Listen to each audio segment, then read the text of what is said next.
happening, everybody? It is Saturday afternoon, which means it is time for Millionaire Maker Winner and myself, Neil Orfield. We're going to be breaking down the upcoming NFL DFS slate. We have Week 11. We're going to talk about DraftKings, FanDuel, our favorite core plays at each position, some stacks we're liking. We'll build some lineups in the lineup generator at the end as well. And all we ask from you guys to help support our free content, just to simply like the video and subscribe to the YouTube channel. We do really appreciate it. We are sponsored here by DraftKings Rainmakers. So I don't know if you saw this, Neil. They're running a contest for Thanksgiving that pays out $1 million to first place. So if you guys want to check out DraftKings Rainmakers, we do have a link below. It is going to get you a 100% totally free starters pack that you could use to win real cash prizes. And if you want to play in the Thanksgiving contest, they have a drop ongoing right now in the DraftKings marketplace. If you buy 3 packs, you are going to get a $50 DraftKings dollar rebate. So go check that out if you guys want to play the $1 million to first Thanksgiving contest over for Rainmakers.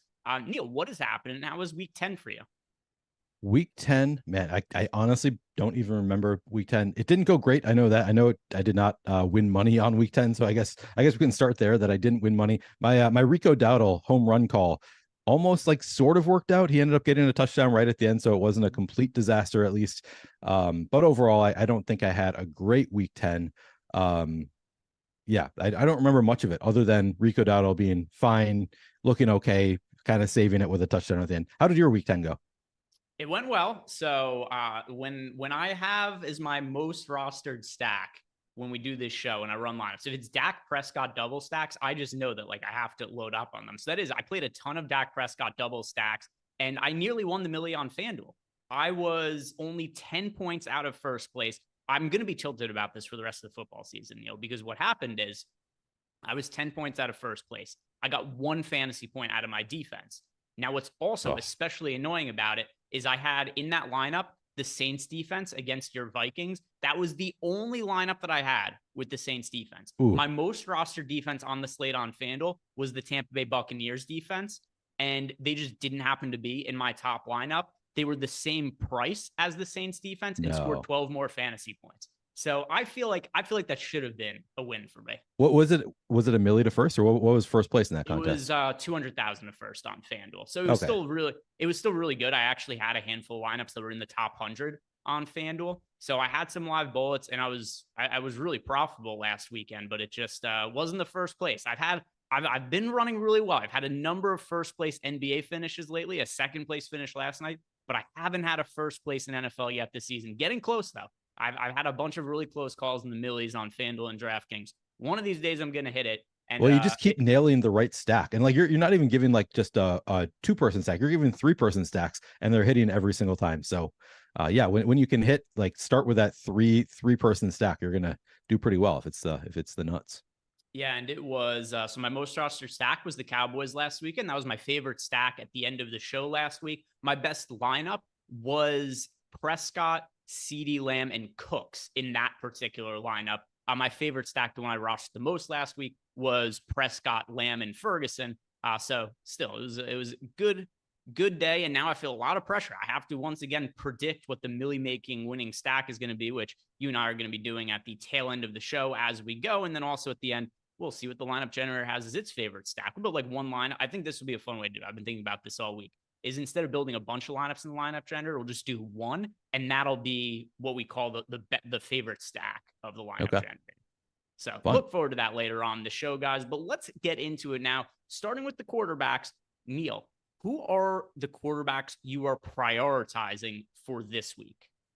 I mean, you kind of have to prioritize Tua looking at the tools as they look right now. We have Tua projected for 5.4% ownership, Miami with a 13.4% chance of being the top stack. And they are expensive, especially if you want to play Tua with Tyreek Hill, but we still have him with a 6.8% chance of being the top point per dollar stack as well. So positive leverage, no matter way you look at it on that Miami stack. And I think Jalen Waddle actually looked pretty good in the tools last time I looked too. We'll talk about him once we get to wide receivers, of course, but just from a quarterback standpoint, Tua is like right now looks extremely underowned, definitely going to be a big part of my lineups. It's funny.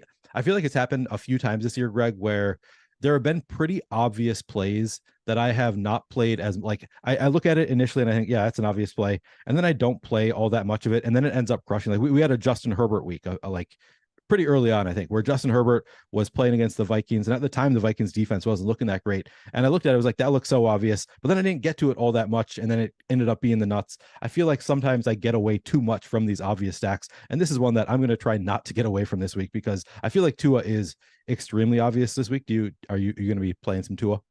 Yeah, so actually yesterday when Lofty and I were doing the sim show, and then also I've recorded some videos for it, I was getting to a ton of Tua. I'm still getting to him, not as much as I was a little bit earlier in the week. I'm not exactly sure what the reason is, just kind of as some of the projections and ownership is updated, but I still think he's a strong option. If I'm paying up for a quarterback this weekend, he is the quarterback I like to pay up for. And one thing else that I noticed is yesterday when Lofty and I were doing our show, the number one projected lineup that we came across on DraftKings actually was, and this is by simulated ROI in our Sims tool, it was a Tua stack. It was able to fit in both Jalen Waddle and Tyreek Hill. And the rest of the players were like not too shitty, because there is some other cheapish value options. Like when we talk about running back, Devin Singletary, somebody who's going to stand out a whole bunch this weekend. So there are more cheap plays available for a week 11. There have been a lot of other slates. So I have found it a little more accessible to get up to some of these expensive stacks. So I'm with you. If you're paying up for a quarterback this weekend, Tua is the guy.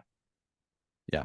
And we actually have several. I mean, I kind of thought after we did an update, maybe we'd get Stafford getting more ownership. We still have Stafford at 1.8% ownership, 7.3% chance of being the top stack. Now it is notable, like any receiver or the two primary receivers, at least that you want to stack them with, Cooper Kupp, Puka Nacua, are relatively expensive, but I think the prices have actually come down from where they were a few weeks back. Now we're down to what, 8,100 Kupp and 7,100 Nacua, something like that. A little bit, not like 9,600 like we saw with like Justin Jefferson sometimes. So they're expensive, but not really that prohibitively expensive. Again, we have Stafford projected for 1.8% ownership. We have the Rams, the top stack, 7.3% of the time, and we do still have them as the top value stack, 5.3% of the time. So I think you can even double stack that one, I think, and it makes some sense against a not very good Seattle defense. So I really like that Stafford stack. That's one that Eric and I had talked about on the Thursday show.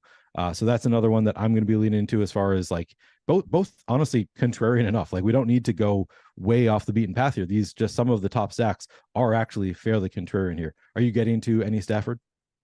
A little bit. I have in my most recent top 150 lineups, I have 4 and 3.5% of them on FanDuel and DraftKings. So it's not like a significant amount, but it's way more than the field has. I mean, like you said, he's only projected for 1% ownership. If I'm going to have him in 4% of my lineups, I'm 4x the field on him. So I think he's a very viable contrarian option. He's not going to be a core play for me or anything. If somebody's just playing one lineup, I wouldn't tell them that Stafford is the QB to have in that lineup, but he is a contrarian play I'm going to be overweight too. Yeah, I think it makes a lot of sense here. Goff against the Bears obviously makes some sense. Not a great defense there for the Bears. You know who you want to pair Goff with generally, at least. I mean, Amon-Ra St. Brown, Sam Laporta. There's something, now I remember what went wrong for me last week. I think I ended up playing over 40% Sam Laporta, which was, I think, a late swap decision, and it did not go well for me swapping to all that Laporta. But I'm willing to go right back to it here against the Bears. CJ Stroud absolutely crushing it. Will be interesting to see how Houston plays against the Cardinals. Like, are they going to be throwing a lot, or are they just going to run all over them? I'm going to be taking shots on both scenarios, but we have Stroud projected for 8% ownership, 10% chance of being the top stack. So that looks pretty good. I know you told me before the show, I told you should just go back to that Dak stack, because you've been crushing it every time you say Dak, Ferguson, and CD. Could just go right back to it. They are playing Carolina here. Who knows if they're just going to run all over Carolina? But honestly, last week, even when I think they had like a 4-touchdown lead late in the third quarter, they continued to throw the ball. So I don't know what that was all about, but projected for just 9.3% ownership for Dak, 9.9% chance to be the top stack. A little bit of positive leverage there. And then, I said earlier, the Justin Herbert one seemed obvious against the Vikings earlier in the year. Seems pretty obvious here against the Packers too. 3.6% ownership now going to Herbert, 9.8% chance to be in the top stack. So really nice positive leverage on those Herbert stacks. I think that does it for like my favorite stacks on the week. And those are, to be clear, a lot of the top stacks in the top stacks tool. And sometimes I'll go and find some other stacks that I really like outside of those, but they're really not that high owned this week, just the top stacks and the top stacks tool. So I'll go to some other places, but I think primarily it's just going to be Miami, Detroit, Houston, Dallas, the Chargers, the Rams. And that's kind of the cutoff for me of like my favorite stacks on the slate. Yeah, so ours are quite different. If I'm paying up, it's Tua that I like getting to. Yeah. There are so many quarterbacks that I'm getting to, like 12 to 15% of right around 6K on DraftKings. And I get to these guys on FanDuel as well. But just with the pricing being a little bit different, I think it's easier to explain in the DraftKings pricing where these guys are priced like really similarly to each other. Purdy, Lawrence, Kyler Murray, Jared Goff, Geno Smith. Those 5 quarterbacks plus Tua, so those 6, like that's my core group of teams that I'm stacking around. I mean, these quarterbacks, there's a couple things going for them. Number one is they're all quarterbacks individually with fantasy upside, particularly Trevor Lawrence. I really, really like Lawrence this week, but they also have very affordable pass catchers. So I have been, and you and I have talked about this, I've not been very high on Calvin Ridley this year. But now we're at a situation where, do you see what Calvin Ridley's price is on DraftKings now? Was it 5,400? Yeah, he's very cheap. Somehow he's 5,400 and projected for like half the ownership he had when he was 8,000. Yeah, it's pretty nuts. So I think that this is the buy low spot for Calvin Ridley because we've reached a point where, to me, he's cratered in terms of what his salary is. And then also people are just done with him. That people are no longer rostering him in the same way that they were before. So that's a stack that I'm really liking. My most rostered stack of the entire slate, Trevor Lawrence double stacks. And I'm going to think really, really hard about what it is that I'm going to be doing for my favorite stack of the slate later. Because it's going to involve Trevor Lawrence. And I'll figure out which players it is as we're talking through it that I'm going to be combining with. But I have not been on Calvin Ridley at all this season. This is going to be the first week. Love it. And just look at, I mean, I know we're still talking about quarterbacks here, but I just pulled it up. I wanted to see what the route participation and stuff looked like between Calvin Ridley and Christian Kirk. They've run the exact same number of routes so far this season, 286 apiece, 80% route participation for both Ridley and Kirk. The funny thing is, and I noted this on, maybe it was last week's slate, maybe this is slate, maybe actually when Eric and I were talking about this, Ridley actually has more expected fantasy points this year than Kirk does. 126 expected fantasy points, has only scored 95, whereas Kirk, 111 expected fantasy points, has scored 128. So there should be some regression coming there for Ridley. Obviously, if you want to go to the double stack, it doesn't really matter that much to you that we're expecting regression for both of them in opposite directions. But yeah, against this Tennessee defense that is a bit of a pass funnel, I think it makes a lot of sense to go to Jacksonville. That was one when I alluded to there are going to be other stacks that I played. That is one that I had in mind as, yeah, I'm probably going to play some Jacksonville. Like you said, Kyler, like, doesn't look great in the tools, but it's hard to not want to play at least a little bit of Kyler against Houston. Hopefully gets it going on the ground a little bit. So yeah, I like those calls. I don't know that I'm going to go to a lot of Purdy just because we have such negative leverage at 11% ownership on Purdy. If that changes by Sunday, I'm certainly willing to go to Purdy against Tampa Bay. It's just right now we have him over-owned. So I don't think I'm going to be going there. But yeah, definitely with you on Trevor Lawrence against that Tennessee defense. Kyler, I think I agree, makes some sense there. Willing to go there. Maybe even Will Levis at 1% ownership. We don't have positive leverage. No real reason to go there other than he's still young in his career. He's made some plays in some games, has looked great, and we've got him at 1% ownership against the Jacksonville defense that tries to force teams to throw on them. So maybe I'll take a few shots on Will Levis is the other one that I'd throw out there. Yeah, and then I didn't get to Levis at all. But the other thing I wanted to add about Kyler Murray, because you and I were talking last week about the different range of outcomes with Kyler Murray. He had a good but not great fantasy game, but there were some really, really encouraging signs. First off, he was running a lot, which we knew there was a possibility he was going to run, but I didn't think he was going to run the ball 6 times, 33 yards and a touchdown. He was scrambling all around the pocket. He looked as good as he's ever looked. It looked like he didn't miss a beat. So Kyler Murray, in terms of the legs, the running, everything looked good. The throwing the football definitely looked a little rusty there. Also, he's got some new wide receivers to throw to, some new pass catching options. So with that in mind, also like Michael Wilson being in the mix, that's something that also I think he has to get, a little bit caught up with in terms of how all the wide receivers are going to fit together with him in the Cardinals offense. But somebody who, once again, I liked being overweight to him last week as a tournament play, had no clue what to expect from him, but I knew there was going to be upside. Feel the same this week. He's still priced cheaper than what I'm fairly certain he's going to be at the start of next year. So I still like Kyler Murray as somebody who's like a buy lowish type play. He's a little more popular this week than he was last week, but it's not like super problematic for me. Yeah, no, I'm with you. Yeah, a little bit over. It's funny now, like I'm reading through the quarterbacks list and I'm like, man, can I really full fade him? Like there's so many quarterbacks that look a little bit dangerous in their matchups this week. But Like even Jordan Love, who I don't think is a very good football player, since he's playing the Chargers at 3% ownership, we do have negative leverage there. So I'm not inclined to like go crazy there, but I could see myself getting into just a little bit of Jordan Love. There's really not that many. Like I'm going to write off DeVito. I'm not playing any DeVito. Not playing Pickett against Cleveland. I'm not playing Dorian Thompson-Robinson against Pittsburgh.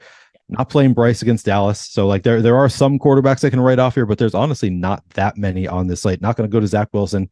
Like even I might play a little bit of Justin Fields. I don't love the matchup with Detroit, but just because he is 6,900, he's got the rushing upside. I don't think I can full fade Justin Fields. There are a lot of quarterbacks on this slate that I feel like I can't full fade them, but they're not going to be huge priorities for me. Anything else you want to talk about at quarterback? If not, we'll move over to the running backs. No, let's talk running backs. All right, so let's talk some of the running backs. And instead of starting at the high end, let's just talk about Devin Singletary for a second here, Neil, because running my lineups through our sims and the contest trainer and everything, Devin Singletary is my most rostered player by a pretty wide margin. He's going to be chalk this weekend, but he's showing up like almost in everything for me. This is running lineups through all our tools. This is the most exposure I've gotten to any player at the time that we've done this show. So I've got him in like 90% of lineups on both DraftKings and FanDuel. I don't expect it's going to be quite that much from that I get to tomorrow, but he's pretty clearly one of the top points per dollar plays we've had of the entire season. He had a massive, massive workload last week. He's involved in the running game a ton. He had 30 rushing attempts, also gets a couple of targets in the passing game. What are you going to be doing with Devin Singletary, who is the chalk play on the slate? Yeah, my guess is I'm going to still come in close to or maybe even over the field on Singletary. I don't really love jamming like chalk on an NFL slate, but we saw him get 30 carries last week. We have Dameon Pierce already out again this week after Devin Singletary. And over the past two games, Devin Singletary, 78% snap share. He's taking 84% of the team's carries the past 2 weeks, and he's running routes on 52% of dropback. So just elite volume there for Devin Singletary, and even more so, as I said, in the most recent game where he had 30 of those carries. Now he gets an Arizona Cardinals defense that they should be able to do whatever they want against it. They should be able to crush the Cardinals. Obviously, it's the NFL. There is some parity, so maybe the Cardinals keep it close, but nice spread there for the Texans. So you'd think that they're going to be running it throughout the game, just keeping the ball on the ground, controlling the game. So it's hard not to want to play a lot of Devin Singletary, just given the volume, the matchup.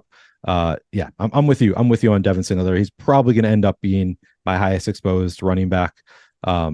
It's just a matter of how much am I going to I don't think I'm going to get to 90%. I'm not going to go that much to Devin Singletary, but wouldn't be surprised to get like 45, 50%.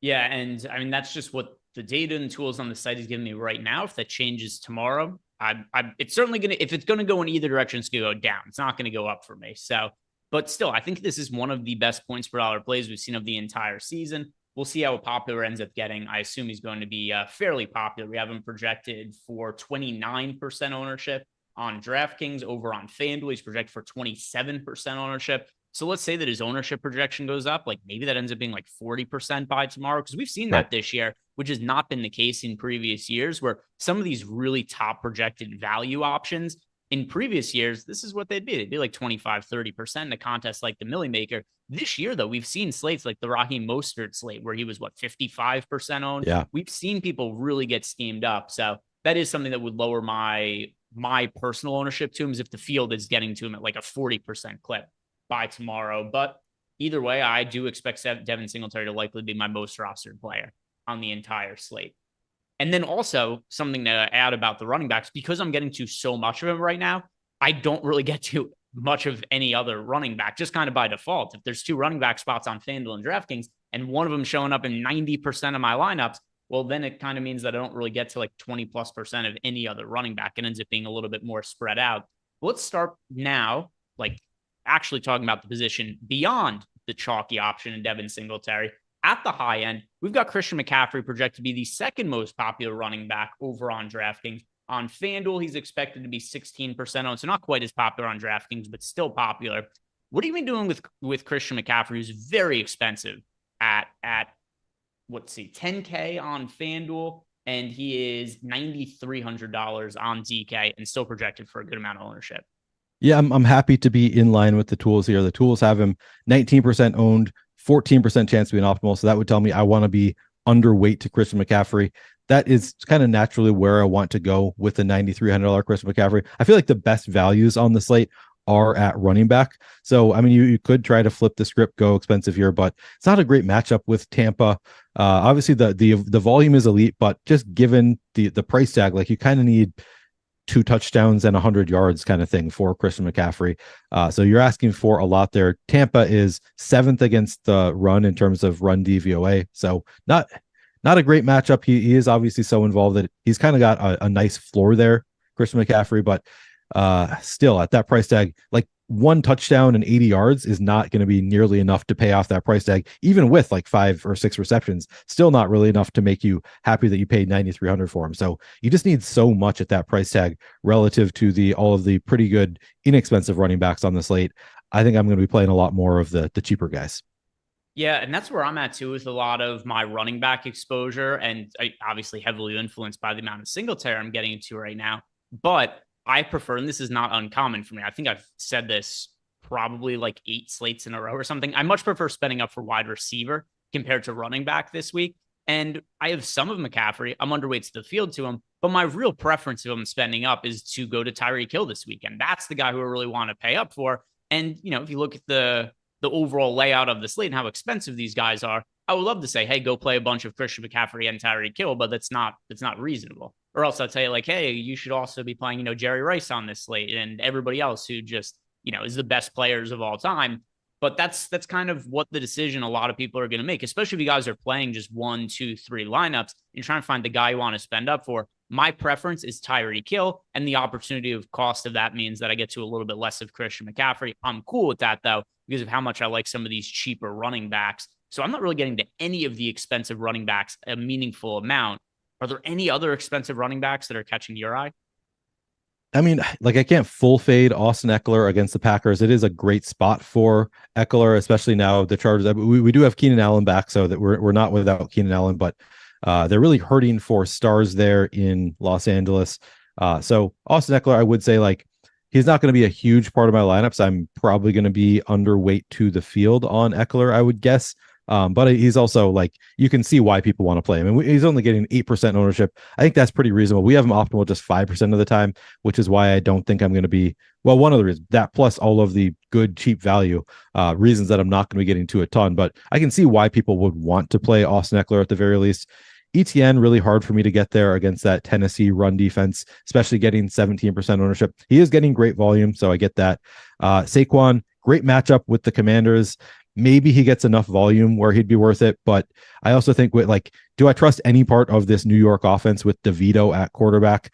Not at all. So it's hard for me to really want to get there. If it were any other matchup, it'd be easily fading Saquon Barkley. In this matchup, I feel like I will get to some Saquon Barkley, just because if they actually do want to win this game, which I don't know if they do at this point, if they want to win this game, like, that's probably their best route, is just giving the ball to Barkley over and over, and he's going to be in a great spot against the Commanders. So I get it. I guess kind of depends on where you draw the line for expensive running backs here. Like, would you consider Barkley to be an expensive running back, or is it really just those top 2?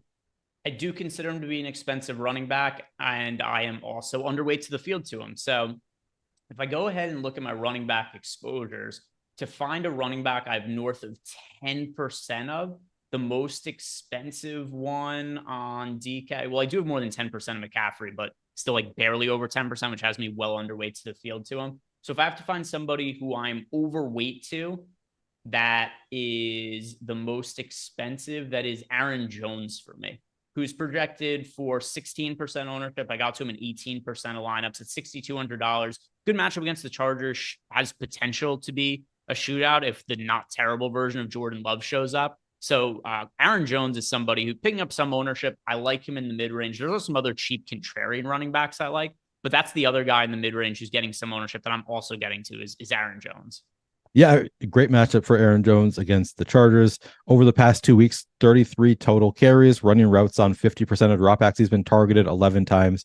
So yeah, he's getting pretty good opportunities. Now he gets a great matchup with the Chargers. Totally with you on Aaron Jones. I like the price tag there. I'm a little bit okay. We didn't update. I wanted to see what the update is on David Montgomery, because I see Jahmyr Gibbs here at the top and like decent matchup with the Bears. I kind of am thinking though, earlier, at least yesterday, I was looking at this. We had David Montgomery at really low ownership, at which point I have interest. Yeah, we have David Montgomery at sub 1% ownership. He's only 6,500. Great matchup with the Bears. I don't care about the fact that it's a revenge game, but I guess, okay, I'd factored into this extent.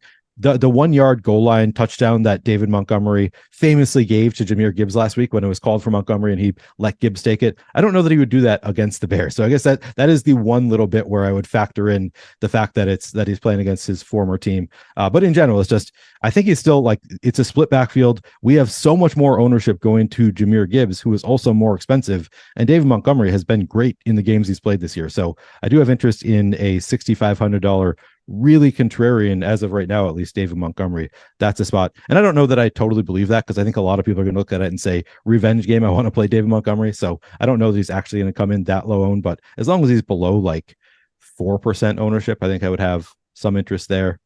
Brian Robinson, I feel like, is somebody that we kind of need to talk about, just because teams have been crushing the Giants this year, and now Antonio Gibson is out. We just saw Brian Robinson have that huge game last week, which honestly, I don't love that he had the huge game last week, because now I think people are going to want to play Brian Robinson again. But pretty nice volume, 26 carries over the past 2 games, 34% route participation.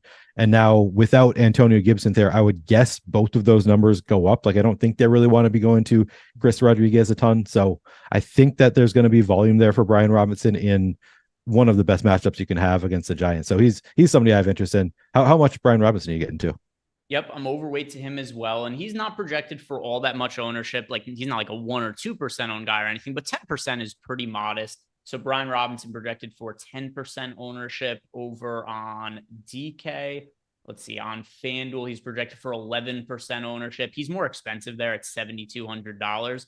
So not getting to quite as much of him over on FanDuel as I do on DK, especially because he's been so involved in the passing game. Now, part of it has been because of the fact that they use him a lot on third down. We'll see if that changes at all now that he's going to be somebody who might have to be on the field more often in first and second down situations with Gibson out. But 6 catches for Brian Robinson last week, over 100 yards. He had the long touchdown reception. So yeah, I think at 10% ownership, he's somebody that's worth being overweight to, especially on DraftKings.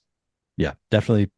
We're on the same page on Brian Robinson. Looks really strong. One guy that like jumped out to me immediately when I looked at the slate is, because I want to be playing a lot of that Miami stack, I think Josh Jacobs is my preferred bring back in that game. If you're going to have a bring back from the Raiders only have a 16, and I haven't updated this. I made the sheet a couple days ago, but as of when I made the sheet, a 16.5 implied team total for the Raiders here. So not like they're expected to have a great game, but you would think, and it seems like, I mean, I know Pierce came in and immediately told Josh Jacobs, you're our guy, you're the heart and soul of this team. Jacobs has been running a little bit more inspired, I would say, recently. Now against the Dolphins run defense that's ranked 26th in terms of run DVOA. I just think that this is a spot where the Raiders are probably just going to want to, and they're probably going to want to keep the Dolphins off the field too. So it would make sense for the Raiders to just feed Josh Jacobs in this game. And it is a great matchup. So he's another option that jumped off the page to me the first time I looked at it. Now, he is getting 13% ownership. It's actually better than it was the last time I looked at it. This most recent update,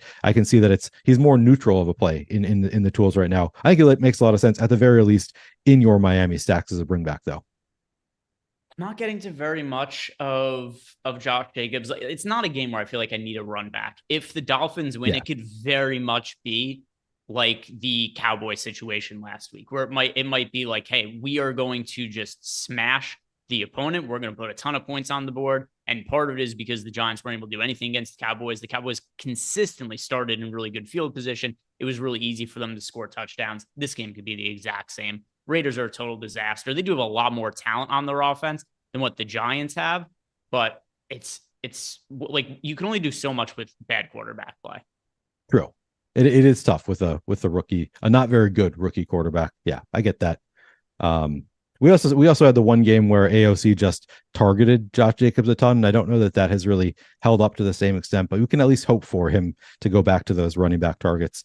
So yeah, I think I'm more on it than you are, but I get it. Like I agree with you that you don't need a run back in your Miami stack, but I'm saying like those are the lineups that I'd be more inclined to play him in those Miami stacks at least. The other spot that, speaking of that game, I do think like that Miami backfield is so difficult to figure out. I also think it's kind of important because we've seen both Mostert and Achane absolutely destroy slates multiple times early on in the year. And it hasn't really happened recently, but this seems like a spot where they could just crush a bad Raiders run defense, 26th in terms of run DVOA. 27th in terms of run DVOA. It is a great spot. So like I am inclined to go to that Dolphins passing attack, and that looks phenomenal in the tools. But there is a part of me that's like in those non-Dolphins passing attack lineups, I think it makes a lot of sense to go to one of Achane or Mostert. It's just a matter of how much do we think Achane is going to get here? Is he worth the play at all, or is it just Mostert in this one? And I don't have a great feel for this backfield as of right now. I guess we can continue looking into it, see what kind of rumblings we get closer to lock. But I feel like it would be a mistake to not play. Like if you're playing more than a handful of lineups, a mistake to not at least take some shots on one of these Dolphins running backs. Do you see it the same way, or are you okay fading them? I'm okay fading them. I'm not really getting exposure there. And even the other day, I'm doing a football show, one of the solo ones I'm doing by myself. I can't remember which. Actually, I think it might have been the Rainmaker show that I did, where somebody had asked me about buying Achane cards and playing them this weekend. And I mean, people in chat are saying like he might pay off his salary in 5 carries. And I'm like, I guess sure, anything is possible, but people are like so outlandish about his upside based on what's happened. Like, if he is going to be the absolute best running back of all time, like by a lot, by a mile, he's the best running back of all time. And let's say he averages 7 yards per carry. He's still not going to be expected to get there on 5, 6, 7, 8 carries. And that's people and I'm generalizing here, but there do seem to be a lot of people who just think like this is a guy who's going to average 13 yards per carry his entire career, which is what he's done so far this year. If you look at the games that he's had the last couple, if he averages 7 or 8 yards per carry, which would be insane, those would have been bad games. Yeah. No, I agree with you. And I think that he's averaging just under 10 yards so he's played 4 games. He has 38 carries. So just under 10 carries in the 4 games he's played. And I feel like one of those was also, he played very little. Maybe I'm misremembering that. But I think, we can hope that he's going to get up to like 12 carries, but I agree with you that it's unlikely that he gets like really good volume here at the very best. I think he's probably still splitting with Raheem Mostert here. So he's maybe the tougher case to make. Maybe Mostert is the easier case to make because Mostert has had pretty nice volume throughout the year. He has 109 carries on the year already, and he's also run routes on 37% of passing plays, 24 targets on the year. I guess is actually less than 3 per game. So maybe the target share is not that great for Mostert. I don't know. Maybe I'm misreading the situation because the volume doesn't look all that great for either of them. I'm just remembering a couple of games early in the year where these guys were just absolutely crushing things. But if it really is a split backfield, I get it. The fade, it's a little bit hard to get to them at their price tags. I still think I'm going to take some shots at the very least on Mostert. I'm not sure that I'll get to Achane because you do make a good point. Like it is totally unsustainable what he has done. So even with those blow up games earlier in the year, like that's not going to happen again. And one other thing too that I think is important to consider. Eventually, he's going to be the workhorse back for the Dolphins, but they were already cautious with his workload to open up the season, and now he's coming back from a knee injury. Yeah. To me, all those factors being considered, it's very unlikely to me that he's getting 15 touches right out of the gate. I think it's way more and there could be reports that say otherwise that could change my opinion on this. But if you ask me right now and just say, what is the amount of rushing attempts I expect from him, and I can only put one number on it, I would give you 8. I'd say that's the number 8. Yeah, I think in that if I knew going in that he's going to get 8 carries, I would not play any Devin Achane. And I think you're right that is the most likely scenario that's about where he's at. So yeah, it's a little bit tough to get to. I still think that I'll take some shots on Mostert just because this could be a game where they just run all over the Raiders, flip the script a little bit. So I'll take some shots there, but maybe not on Achane. We'll see. A couple other contrarian running backs that I like for today, and these are also both cheapies. One of them is Jerome Ford, who also projects quite well in the boom bust tool. I got to him well overweight to the field in my run of lineups. Ford is somebody else that we've seen with pretty substantial upside. He gets a lot of touches. He gets involved in the run game for sure. We also see him pick up a few targets each week. I know the situation is disaster with the Browns quarterback situation, but at the same time too, Deshaun Watson has kind of sucked this year, and Ford has still been successful at times with Watson being quarterback. So this is clearly a downgrade for the Browns, but it's not like they had some elite quarterback play out of Deshaun Watson before. So Jerome Ford, I think he's getting overlooked by the field. He's only $5,200 on DraftKings, and this one's more for stacking purposes. Darrell Henderson's only projected for 6% ownership. I'd mentioned before my core group of quarterbacks, Geno Smith is included in that. And on the other side of the game, Henderson's one of my favorite run backs in that game. Only projected for, 6% ownership, Henderson? Yeah, 6%. So I'm about double the field on Henderson right now. I think it really makes sense as a run back in those Seattle Seahawks stacks. And it should help him also that we have Matt Stafford back for the Rams. So the offense will be more effective. Yep, absolutely. The only other running back, as I'm looking through it, that I actually two more spots that we need to talk about. First, Dallas. I mean, Tony Pollard is 6,600. He was the chalk of all chalk last week, let us down, but now he does get Carolina again. I saw a quote earlier from CeeDee Lamb saying that they want to get Tony Pollard going here again. So I know a lot of people are not going to want to hear it, but I think that I probably will go back to some Tony Pollard. I don't think I played that much last week. I actually played some Rico Dowdle instead, but I think the price tag has come down on Pollard, if I'm remembering correctly what it was last week. And he still has an elite matchup with the Panthers. So I feel like we have to at least talk about the Dallas situation. Are you going to play any Tony Pollard against the Panthers? Not as much. I mean, he's expected to be very popular this weekend again.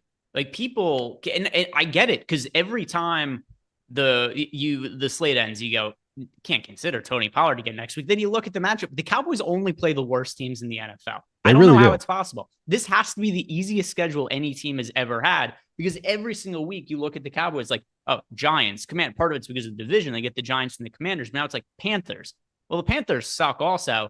So I get how people continue to go back to him, and he's only $6,900 over on FanDuel, which, relatively is cheaper than what he is over on DraftKings, but he's projected for over 20% ownership on FanDuel. He's expected to be the second most popular back on this. Like, he's almost as popular as Devin Singletary on FanDuel.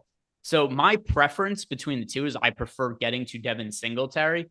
I'm going to be underweight to Pollard. I will have some shares of him, but I have really strongly talked about when we've done these tournament shows, Neil, is that I don't think Tony Pollard is the same guy anymore. Now, eventually I'm going to be wrong and he's going to have a big game, but I've said it just about every single week we've done the show, and he's continued to go out and average 3 yards per carry and not done shit. I agree. He does not look as good. Doesn't look as explosive as he has in the past. Is it he doesn't need to be last year's Tony Pollard for me to think that he's a fine play at the very least against the Panthers? He just, over the past 2 weeks, he is 6th of all running backs in terms of expected fantasy points at 32.4. And I guess you could say that this is in favor or against Tony Pollard. 32.4 expected fantasy points. He's only scored 14.8. So he scored less than half of his expected fantasy points over the past 2 weeks, which maybe it goes to your point of he doesn't look that good this year, but still he has a great matchup with the Panthers. So if he continues to get the opportunities, he does have 27 total carries over the past couple of weeks. He's run routes on 50% of dropbacks, only has 5 targets in that span, but still pretty nice volume for Tony Pollard. I think because of the matchup, I'm going to have to take at least some shots once again. And on DraftKings, we have him fairly neutral as a play. We have him 12.4% ownership, 12.1% chance to be an optimal. So on DraftKings, at least he looks okay. So somebody that I'm probably going to go back to in some, I can't full fade him. I can't totally get away from it at 6,600 against the Panthers. Yeah. And it's not a full fade for me, but I have him in 7% of my lineups right now, which is way less than what the field has. Yeah. And then the only other running back that I feel like we need to at least just mention is James Conner. Gets the Houston Texans run defense. They've always been kind of a run funnel defense. We have James Conner getting to 12.6% ownership on DraftKings. Do you have any interest going there? You said James Conner, correct? James Conner. Actually, I should correct myself. I said they have historically been a run funnel defense. This year, they're actually 13th in terms of run DVOA, 20th in terms of pass DVOA. So actually a little bit better against the run than against the pass this year. But with Kyler back, with James Conner, at least historically, he's been a pretty good pass catching back. I think I have some interest in James Conner against the Texans. I have more exposure to the passing game of the Cardinals than the run game. I wasn't sure if you'd said James Conner or James Cook when you were talking before. No, But Conner. I'm underweight to Connor as well. Okay.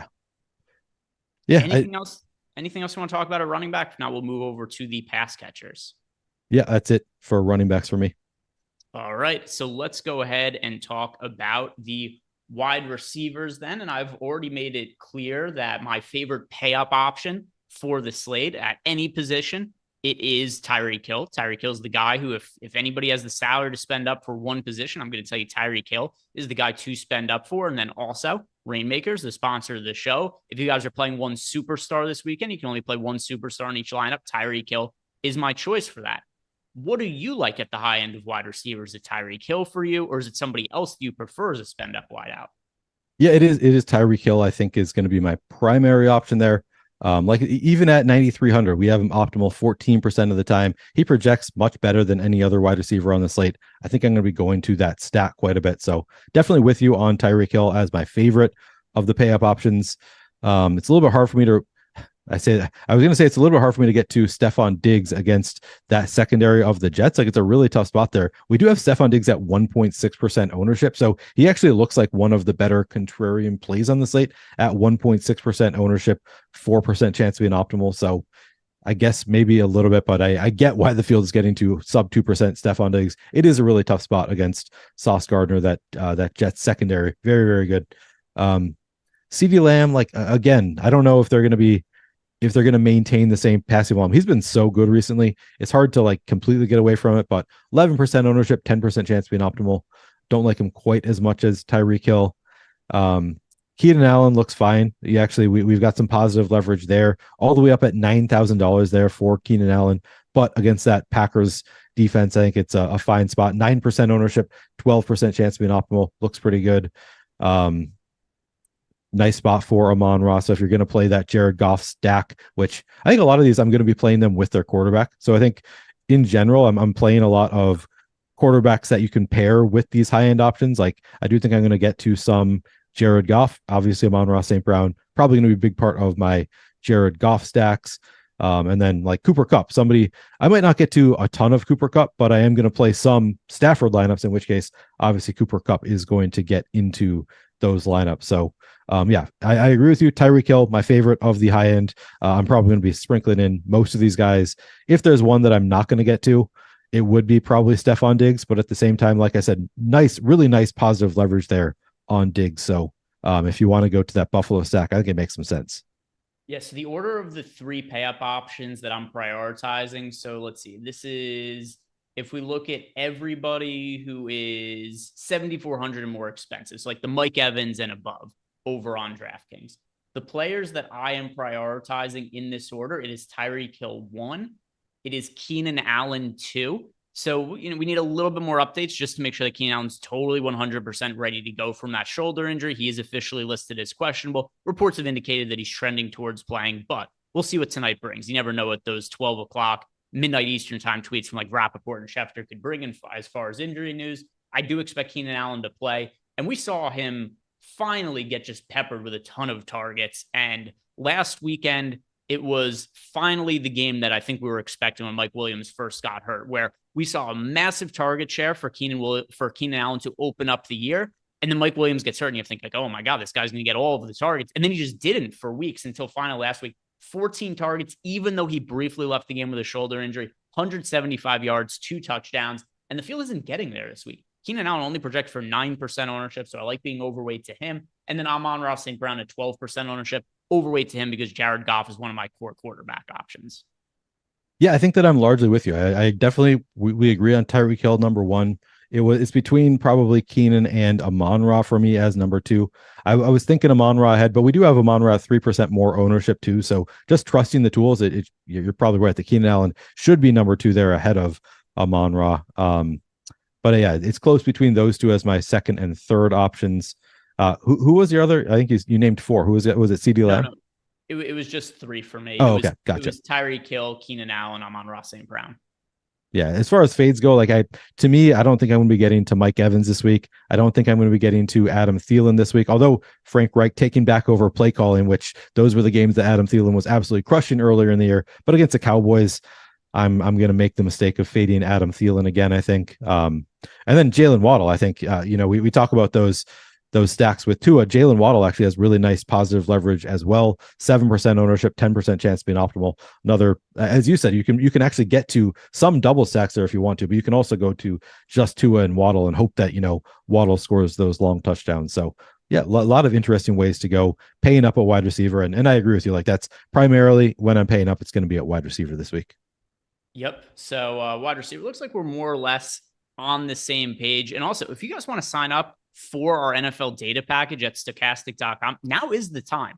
And we just had a massive week. So on Sunday, we had subs win the Millie Maker on DraftKings, the 555. We saw somebody win the $3.20 max on DK for $100,000. Somebody won the mini max. So it was a 50-cent buy-in for $10,000 on DraftKings. So we saw all different contests, different buy-in levels, different size of the tournaments that different people won first place using the sims we have over at stochastic.com. So because of that, we're running a promo code Millie. If you sign up using the link below and use that promo code, when you sign up for the first time, you're going to get 20% off. And this is good for our NFL or for our NBA package. We've seen a lot of people have success with it lately. It has helped me a ton in basketball season this year. So this is good for basketball. It's good for football, whichever packages you want to sign up for. Maybe you want to sign up for both of them. Just sign up using that link below. Make sure to use that promo code Millie, MILLY, all capital letters, to get you 20% off when you sign up for the first time.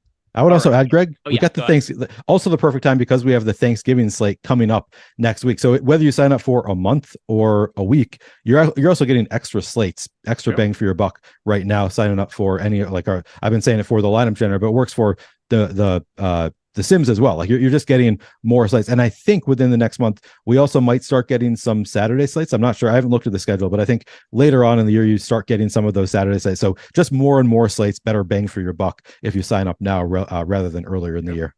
Yeah, we got the Friday slate this week, which I think you might have mentioned there. I'm not sure, but yeah, we've got Thanksgiving, we got the Friday slate, the Sunday slate, then Monday Night Football. So you're getting a lot of slates if you guys go ahead and sign up now. And the deal is only going to be good until Monday. So Monday, the promo code expires. So if you guys are looking to sign up, now is the time. Mid-range at wide receiver, if we look at let's see, price point of over 6,000 to the 7,500 range we just talked about, Neil, I get to some of Ayuk and Deebo Samuel just as part of my Brock Purdy stacks. But I don't really get to any of these guys as one-offs, and nothing's really standing out to me in this kind of price range. It's either the high end for me or the cheaper mid-range or cheap plays at wide receiver. This price range is kind of dead to me on FanDuel and DK. All right, I need to start by acknowledging my bias here because Nico Collins is one of my highest exposed players in best ball. I love the guy, but just with the field going to Tank Dell so much this week, and I love Tank Dell as a play as well. But just looking at it objectively, everybody's going to Tank Dell. Nobody's going to Nico Collins, who's not that much more expensive. Nico Collins still has a higher. They basically have the exact same route participation on the year. Nico Collins obviously missed the most recent game. They've each played 8 games. Nico Collins has very, very slightly higher route participation. Target share, Tank Dell leads very slightly over Nico Collins. They're very similar in terms of opportunities so far on the year. We've seen Nico Collins have those big blow up games, not as much recently. It's been Tank Dell more recently, but the fact that Nico Collins is getting virtually zero ownership, I feel he's a very good pivot leverage play off of Tank Dell if you want to. He is. I was a little bit disappointed to see how expensive he was. I thought he was going to come in and be around the same price. You do have to pay 800 more for him, so it's a little bit tough, but I do think that of all of these guys, Nico Collins probably the one that I'm most inclined to go to, just because we have so much ownership going to every other part of the Texans, and then we have just sub 4% going to Nico Collins right now. He is the most expensive, I get that, but just leverage off of several other plays, and he has had those big blow up games in the past. So I actually really like Nico Collins as a leverage play here. outside of Nico Collins, I think I'm largely with you. Like there's nobody that I love in this range. Jacoby Myers not as involved recently. We do have you said 6,000 up. Christian Kirk, you named earlier as somebody that you'll play in some Trevor stacks, and I think that he makes some sense. DeAndre Hopkins again against that Jacksonville defense that's trying to force teams to throw makes a little bit of sense. I'll get there a little bit, but don't really think I'm going to any Garrett Wilson. Not that interested in the Seattle receivers, not very interested in the Tampa receivers. So yeah, in general, this is a range that I'm not getting to a ton, but Nico Collins is one that I might make an exception there. Yeah, and then once we get to 6,000 and below, this is where a lot of my wide receiver exposure comes in. It's like this cheap mid-range to the cheaper mid-range, and then also the high end, which I have the salary space to do because I'm going so cheap at running back, right? I talk about getting to a lot of Devin Singletary, then contrarian guys like Jerome Ford and Darrell Henderson. So then when I look at my wide receiver exposures, right, I don't have to save quite as much money at wideout. The guys that I'm getting to here, for the most part, correlate with the quarterbacks I'm getting to. I am not playing a ton of CJ Stroud as of now this weekend. Tank Dell is going to be really popular. I'm right there with the field. I think it's totally justified, especially with Noah Brown out, and he's been seeing a lot of targets as of late. Guys, I'm overweight too. Overweight to Christian Kirk, correlating with my Trevor Lawrence exposure. Same with Calvin Ridley. Overweight to Hollywood Brown. So those are guys that I really like in this mid-range price point. It is Kirk, Tank Dell, Calvin Ridley, Hollywood Brown. Those four are the guys that I have the foremost exposure to overall on the slate, in addition to Tyreek Hill, wide receiver. I mean, with the season you're having, Greg, being on Calvin Ridley for the first time all year, I think you'd be foolish to not play Calvin Ridley, not tell Greg on Calvin Ridley if Greg likes him this week. And the tools like Calvin Ridley this week. So I'm definitely with you on Ridley. 12% ownership, 15% chance being optimal. Finally at a really nice price tag in a great spot with Tennessee. So definitely going to be with you on Ridley. Tank Dell, yeah, we have him 22% ownership, 21% chance of being optimal. So yeah, slightly negative leverage, but 21% chance of being optimal is the highest of any wide receiver on the slate. He's only 5,900. He's got great volume playing against Arizona. So yeah, Tank Dell makes a lot of sense to me. Marquise Brown, yeah, we've got Kyler back. I get that. Definitely makes some sense to go there. Looks like a neutral play, about 10% ownership, 10% chance of being optimal. I'll probably get to some Marquise Brown with you as well. Who was the fourth one you named? It was Calvin Ridley, Hollywood Brown, Tank Dell, and Christian Kirk. Oh, Christian Kirk. Yeah. Okay. So we already talked about Kirk a little bit. Yeah, I think I'm with you on all of those as being really solid plays, all players that I'm going to have some exposure to here. One player that I like, I keep going back to it. This has been somebody that, and I feel like I've been peer pressured into it. I've been peer pressured into playing Christian Watson, not by you, Greg, but by other people in the industry are just like, Christian Watson, the price keeps coming down. He's going to hit eventually. And then he never hits. I think I might go back there again at 4,600 against this Chargers defense, sub 6% ownership. Like who could have imagined Christian Watson's going to be a $4,600 receiver in a great matchup, getting sub 6% ownership coming into the year? Nobody could have seen this coming. But I think that I'm probably going to play a little bit there this week. Are you getting to any Christian Watson?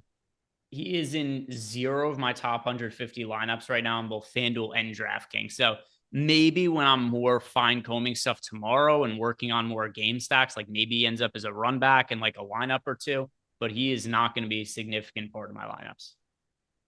Fair. I don't know that he's going to be a significant part of my lineups, but I would guess that I'm going to come in over that 6% that the field's getting to. I will say though, the tools don't actually, like, to me, that stands out as a, wow, this looks like a great spot. He actually looks bad in the tools, 4% chance of being optimal. So actually some negative leverage there, more of a, like, it's got to hit at some point, right? And maybe it doesn't ever need to hit. Maybe he just sucks. Jordan Love just sucks. As a Vikings fan, I love it, but as a DFS player, I'll give it a shot here. I don't know if there's anybody. The Arizona cheap receivers is sort of interesting, like Michael Wilson. If he's active, the one big bodies, they do have Trey McBride also as a big bodied pass catcher, but Michael Wilson, the only one of the receivers who has any height to him. He's 3,400. He is questionable right now. So if he ends up sitting, then at that point, I might consider Rondale Moore at 3,300. Rondale Moore has kind of a connection. Like Kyler has peppered him in the past at times. He actually got more looks last week than he has, at least on average, maybe the most of the year. I haven't checked that, but seemed to be getting more looks from Kyler last week, and they have a history. So at 3,300, maybe I'll take some shots on Rondale Moore also of those Arizona guys. Anybody else that you are getting to a lot of? So on the cheap end, if we're going like just punt wide receivers, there's 3 guys that I have in my player pool, and they are Michael Wilson, Rondale Moore, just correlating with the Kyler exposure that I have, and then Jalen Guyton for cheap. Guyton we're projecting fairly decently. We need to confirm that he's going to be in because he's dealing with a groin injury, but 6 targets last week, caught 4 passes for 41 yards. He still remains extremely cheap on both DraftKings and FanDuel. So I think he's a serviceable punt option. And, he missed a lot of the season. We haven't seen him play all that much. And then last week was really the first time we really saw him get super involved. Now, if he's hurt again and ends up not playing, totally different scenario. But at least as of right now, to me, it looks like somebody's being completely overlooked. Yeah, no, that's a really interesting call because he's not somebody that is top of mind for me, but just looking at the past 2 games, 74% route participation, actually has 1 more target than Quentin Johnson over that time. So I was thinking you might go to Quentin Johnson there, but Jalen Guyton probably actually makes more sense than Quentin Johnston. We do have him getting more ownership than Johnston. So I guess with the ownership included, I think you have to at least consider Quentin Johnson also. Just looking at the boom bust tool, 3.5% ownership, 6.5% chance to be an optimal. But I think both of those guys look like pretty nice, cheap receiving options for the Chargers in a nice spot against the Packers. Trying to see if there's anybody else who not playing. I don't think I'm playing any Giants, maybe for the rest of the year, the receivers. Maybe for the rest of the decade. I mean, I guess if another quarterback comes in, we can consider, but yeah, it's not looking good right now. I don't think I see any other priorities for me that we haven't talked about. All right. So with that in mind, let's go ahead and talk about the tight ends. If you guys haven't done yet, do us a big favor, like the video and subscribe to the YouTube channel. Tight end, I've got a core group of 4 tight ends that I'm playing, Neil, and then I don't have anybody else I'm getting to more than 5%. So let's do the game. Which 4 tight ends do you think are the ones that I have exposure to that is meaningful? Trey McBride. Correct. It's been like every week for me. Evan Ingram. Correct. Somebody who projects really well for us. I also have a bunch of Trevor Lawrence, so you're 2 for 2. I'm trying to factor in what I know about your stacks also here. You say there's 4? Yeah, 4. I guess I'll continue going down the list. Dalton Schultz. Schultz is also one of them, primarily more as a run back, because I'm not really playing CJ Stroud this week. Okay, so those are, in terms of optimal odds, those are our top 3 in terms of optimal odds. So they make a lot of sense here. And this is where it gets really tough because now we have 3 that are pretty close together in Cole Kmet, Dalton Kincaid, and Sam Laporta. I guess I'll go with Laporta here since you said you're playing some golf. It is actually Cole Kmet, and I actually could. Oh, you know why it probably is? Because I don't know who else I would be playing from the Bears that came back as a run back in some of my Lions. True. So I think by default, basically any Lion stack I had, the run back ends up being Cole Kmet if there is one. Makes sense. Yeah. I mean, Cole Kmet looks good here. Great spot against the Lions. Not a great spot against the Lions, but he has Justin Fields back and makes sense as a run back in those lineups. Yeah, so that really does it for me at tight end. There's other guys who make it into a lineup or 2 as either part of a stack or a run back. But tight ends kind of suck this year. I put very little thought into it. Whatever our data gives me, I'm like, cool, I'll run with that. And it's generally gone pretty well, especially playing Trey McBride as of late. He is completely crushed. Yeah, Trey McBride, hurting me. But he's been crushing. Makes a lot of sense to play him in DFS. I will say we have George Kittle at sub 2% ownership. So in lineups where you are playing Brock Purdy, at the very least, I think George Kittle makes sense as a stacking partner. If you want to bring down the ownership of the stack overall, I like him as a contrarian pay up option. I'll probably get to at least a little bit of George Kittle. Chigakonkwo, I think, makes some sense against the Jaguars. He's only 3,200 now. No Treylon Burks again. Hasn't been great this year, but at 3,200, 4% ownership, I could see myself getting to some Okonkwo. Michael, I haven't actually looked at the route participation for Michael Mayer in the most recent game. Obviously, you don't love the change in quarterback, but against Miami, I feel like he could do 55% route participation. Not ideal there. He does still competing with Austin Hooper a little bit, so don't know that I'll really go there. Luke Musgrave maybe a little bit against the Chargers. Oh, we do have Gerald Everett out. Does that make Donald Parham interesting for you at all? Any of Parham? The answer is no. But I do think it helps out guys like Guyton, who I was talking about before, because there are some additional. Now, it's not that Everett's been super involved in the passing game for the Chargers this year or been like a massive target share or anything. Parham's somebody who, if I've played him, he makes more sense on FanDuel than DraftKings just because the touchdowns are more valuable there. And you do see these games from Parham where it's like, hey, look, 1 catch, 7 yards, touchdown on 1 target. Like those are kind of the stat lines you get from Parham from time to time because he's like 11 feet tall. So I don't really have interest in him, but to me, Everett being out does factor into some of the Guyton exposure I get to. I'm debating. I think I could see myself getting to a little bit of Donald Parham. He, like, as you said, he's basically been just like an end zone target has been his thing this year. That's like in the games where he pays off. He's going to need to score a touchdown, but he might have like a little bit more involvement with Gerald Everett out. So maybe if he's running a few more routes out there, playing a little bit more of the typical tight end role instead of just the end zone role, I might get to a little bit of Donald Parham in a nice matchup with no Gerald Everett. But yeah, probably not a huge priority for me. I don't know like what the ceiling is on his route participation, his involvement in the offense. If they really will get him out there that much more with Gerald Everett out, will be interesting to see. I guess we did see Gerald Everett miss a game. So let me actually look up what the snap share was in that one game that Gerald Everett missed. Yeah, so we had him, what was it, like week 7? Or was that because it was their bye week? Gerald Everett, no, he missed in week 8. Yeah, Donald Parham played 62% of snaps in that game. So that was his most of the season in the game. I'll take some shots on Donald Parham. Not like a huge priority, but I'll take some shots. Yeah, and if you're going to play him, like I also said, I think that FanDuel, you can make more of a case for him than DraftKings just because he does have a decent amount of touchdown equity. And if you score a touchdown at tight end on FanDuel, like you're very live to be in the winning lineup because the half-point PPR bonus and tight ends have generally just kind of sucked. So let's go ahead now and do our favorite stacks for the weekend, Neil. So we're also going to incorporate the lineup generator into this. If you guys aren't familiar with the lineup generator, this is the most cost-effective tool that we have over at Stokastic.com. It's also the most beginner-friendly tool. So for less than $15, you can have lineups that are built for you. And let's do one for DraftKings, Jacob, and we'll just see one lineup we'll build, and we'll see what the stack is in that. And that'll be, we'll call our data's stack of the week. And then Neil, you and I will also give out our individual stacks. But let's start with the lineup generator stack. I've got it pulled up here on my computer.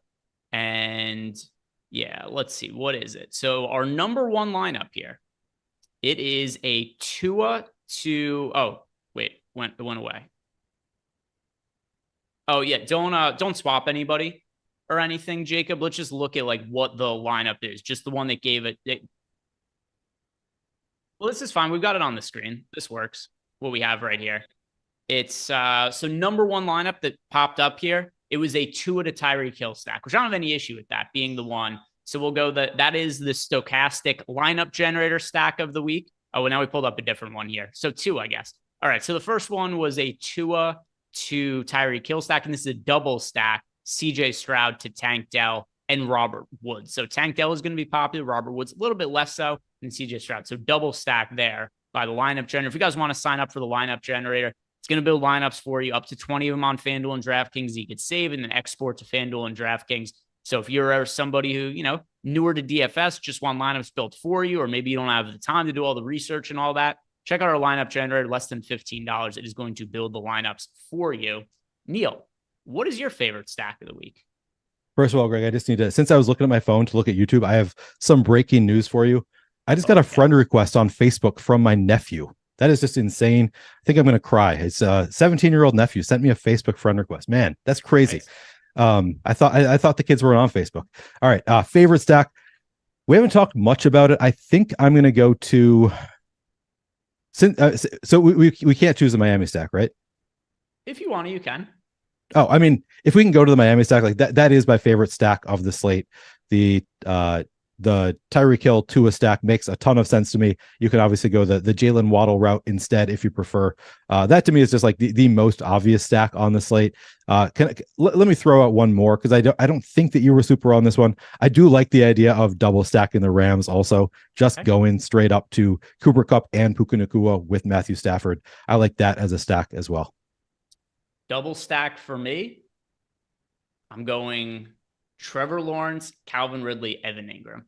So that is the one that's going to win the Millie Maker this week. I'm calling my shot once again, trying to get it for like the second time in 3 weeks. Trevor Lawrence, Calvin Ridley, calling your shot. Evan Ingram, calling my shot. And Ridley is not all that popular. Lawrence somewhat at 8%. Ingram's super popular tight end, but either way, I think these are stacked. I'm gonna have some triple stacks also of them with Ridley, Kirk, and Ingram. But the one that I'm officially calling for here is the Ingram Ridley with Lawrence double stack. So guys, that is going to do it for us today. If you've not done yet, do me a big favor, like the video, subscribe to the YouTube channel. Good luck this week and have a great Thanksgiving. Peace out, everybody.